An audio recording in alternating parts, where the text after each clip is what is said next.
బ్రహ్మాజీ గారు మీరు చేసే స్టోరీస్ బ్రహ్మాజీ గారికి చెప్తారా? డెసిషన్ తీసుకుంటారా? Daddy decision. ప్రభాస్ గారిని కలిసినప్పుడు ఏంటి మీ ఫీలింగ్ ఏంటి? డార్లింగ్ కలిసినప్పుడు ఆయన్ని కలవాలంటే ఎలా ఉంటుందని. ఈయన పక్కన కూర్చున్నారు, నా పక్కన ఏం చేయాలో నాకు తెలియదు. మూసుకొని ఆయన్నే చూస్తుంటా.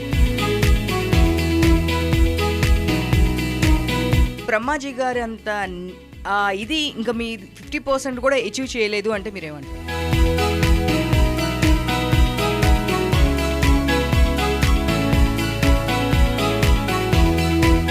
సో మరి దానికైతే టూ మచ్. అంటే ఆల్రెడీ ఒక హీరోయిన్ వాళ్ళకి ఈ ఫెసిలిటీస్ అనేది normal thing. One day one brand is paying me 2.5 lakhs. So calculate for 45 days of your shoot. అలా పెడితే 45 days 45 brands వచ్చి నీకు ఇస్తున్నారా డబ్బులు? అంటే అంత ఫ్రస్ట్రేట్ వాళ్ళు చెప్పే విధంగా మాట్లాడి నువ్వు ఏమైనా ఐశ్వర్య రాయ నువ్వు డిమాండ్స్లకి. ఆమె కూడా అది అడగదు.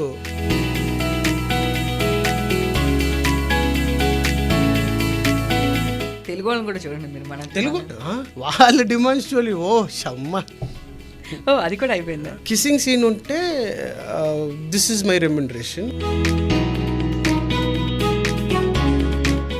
స్టోరీలో వాళ్ళు చెప్తున్నారు direct story why you can take out no that scene అంట. అంటే మామూలుగా నాకు ఎప్పుడు ఒక డౌట్, బ్రహ్మాజీ గారు ఎంత ఫన్నీ అంటే ఆయన వచ్చారు అంటే అసలు మామూలుగా కాదు. అది ప్రెస్ మీట్ అయినా ఈవెంట్ అయినా మేమైతే పడి నవ్వుతూ ఉంటాము.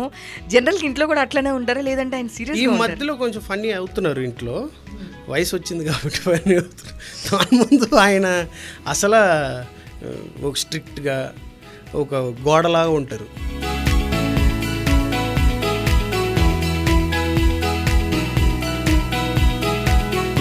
సో మీరు ఆయన దగ్గర తీసుకునే టిప్స్ కానీ లేదంటే ఎప్పుడైనా మిమ్మల్ని బాగా కోపడిన విషయం కానీ ఏమన్నా ఉందా? మా మధ్యలో చాలాసార్లు గొడవలు జరుగుతుంటాయి.